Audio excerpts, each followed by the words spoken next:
Hello and welcome back to the Ancient Book Review. Today's book is Phaedo by Plato. Phaedo is a book written by Plato about the death of Socrates. Socrates was a teacher, Plato, and a foundational thinker and father of philosophy. It's written as a dialogue, so this is going to be a review of it, not necessarily a summary. So we're going to touch on some of the main points and takeaways and review and analyze some of these. It's written as a dialogue, which is like people talking, like a play kind of. And it's written as Phaedo is telling another man the story about the time spent with Socrates before he was forced to commit suicide. If you don't know, Socrates was sentenced to die because of his teachings by the Athenian government, and so they made him drink hemlock, which is poisonous, so that he would die. But he had time before that. We had a very long conversation with his friends, and this is that conversation. And it takes place in his death chamber. One of the main points of Phaedo is Socrates is talking about the afterlife, which is, of course, what he's talking about right before he dies, and the existence of the soul. So this whole thing, most of it is about proving that there is an afterlife, that there is a soul, what happens to us when we die, things of that nature. And he reached some pretty interesting conclusions, and has some very interesting ways of getting there. So one thing he focuses on is why is suicide illegal? Right, suicide's illegal. It was illegal back then, and it's illegal in many places today. His reasoning was because our bodies and our lives belong to the gods, and so if we commit suicide, then we are stealing our lives from the gods. You will find that all of his arguments are deeply rooted on the basis of his pagan Greek religion.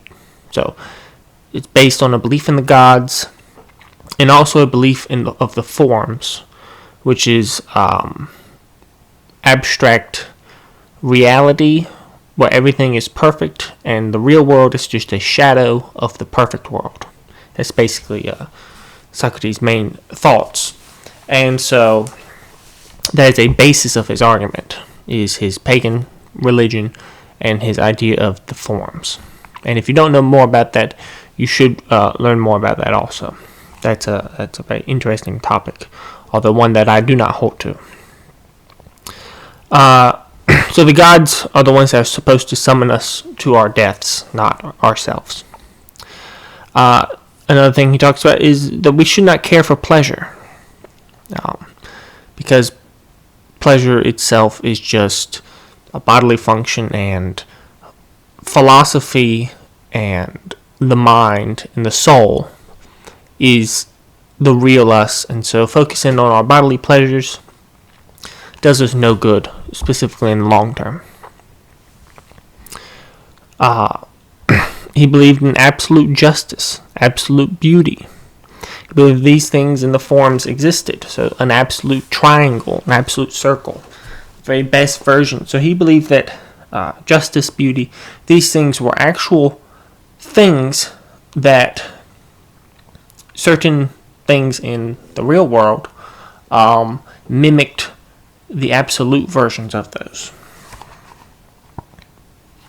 And that our body cannot perceive these absolute forms entirely. Only when we are dead can we study pure philosophy, he says. Death is a purification. So in our earthly bodies, we cannot perceive the true forms. And since the forms are the basis of his philosophy, he says only when we're dead can we study pure philosophy. Very interesting. His whole life he spent focusing on studying philosophy. So what he wants to do when he dies is study philosophy. Just interesting.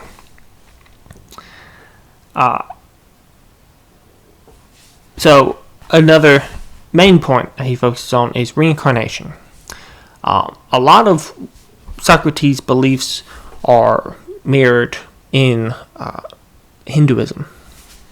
Not that there was a relation, but that just happens to be a very good counterpart. They're both pagan, believe in many gods, they both believe in reincarnation.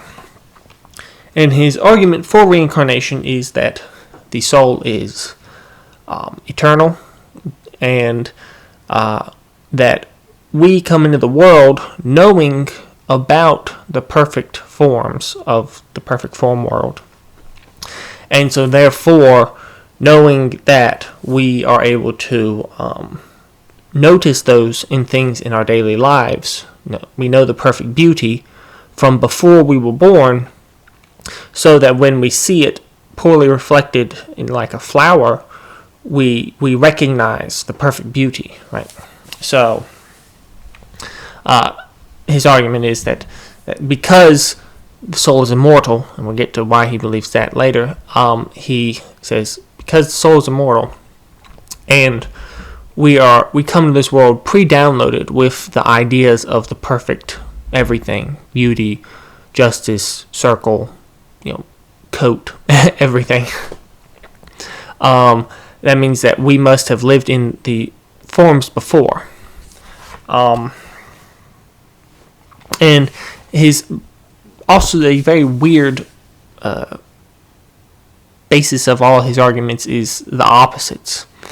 That one thing creates the opposite thing. So death by nature creates life. Water by nature creates fire, and vice versa, right? And all these opposites. So justice by nature creates injustice. Beauty creates ugliness. Ugliness creates beauty. It's a very weird thing where it's an assumption he makes, more or less, that opposites create their opposites. And so because life exists, therefore death exists, and if death exists, therefore life exists. So that's the reincarnation, born and die, born and die, born and die. It's really weird leap of faith or already pre-existing absolute truth that he's stating, so everything's based on that. So it's an interesting analogy. So he says that all knowledge is actually recollection. We don't learn these things. We're just remembering these things from our past life in the afterlife, the world of the forms, which is the perfect world of all the perfect versions. So he says the ideas must exist before birth, and this does not take into account social learning or even divine instruction. So he says if we know about the perfect circle, we must have learned about it before we were born. This does not take into account, in my summation, the idea of learning stuff in life, either through societal norms or any sort of natural causes, or even, to throw them a bone, anything that the gods can just put into our minds. But he says no, it has to be pre-birth. It claims that we can understand perfection once we die. Right? So this is all using the Socratic method. He's Socrates. And that is, he makes a case, and then someone makes a counterpoint, then he makes an argument to their counterpoint. It's a healthy dialogue, and it's still used to this day. It's a very good way to reason things and come about conclusions in philosophy, politics, all sorts of stuff. That's the way thought is done. Another thing he does, he talks about first principles. which is a way of thinking about things based on the smallest parts of that thing. You should look into it more if you don't already know. It's less reactionary and more based on a logical way of thinking. And so another thing he talks about is, what I gather from what he's talking about is that what can be imagined is all that can be. So he's limiting what can exist to what he or we can imagine to exist. So he's not taking into account that maybe things can exist that we can't even imagine. It doesn't seem to be following in his argument. If we can't imagine it or we can't reason to it, it cannot exist, according to his way of reasoning, which I think, of course, is not an accurate method. So he also uses a lot of specific examples. So because of this, because if you throw water on a fire, it puts the fire out. Therefore, and he extrapolates that to extreme examples that are not even related, but becomes a universal truth. For instance, okay, so therefore, certain things can put out other things, or whatever the case is. So he uses specific examples to make universal truths, which I do not agree with, and neither should you, right? And so we talked about the way he proved the soul is immortal is another major point. Why is the soul immortal? Okay, well maybe we were in the forms, and then we came into this body, but who says that the soul can't die? Well, he uses that whole opposites thing. It's a very weird, circuitous way of reasoning through his opposites and using examples and sorts of things that he says, and therefore, I've conclusively proven that the soul is immortal. I don't find his argument particularly compelling. I mean, it's all right, but it takes a lot of leaps. There's other reasons to believe that. So another thing he talks about is, he says, if death is the end, right? If there's nothing after death, then evil people get off easy because they can commit crimes and all these things, and then they die, and then nothing happens. There's no retribution. There's nothing. So they get off pretty easy, right? Which, if you relate to Christianity and annihilationism, it's an interesting conclusion he comes to, and can somewhat fall into line with that. But of course, he would not believe in that at all. Then, in the very last chapter, he goes into a completely opposite or different direction. He's like, okay, well, we've talked about the soul and immortality, etc. Then he talks about all this weird geography, like, in the center of the earth they have this and this and this. Very specific stuff he's saying about, this. He talks about the earth is round, which is accurate.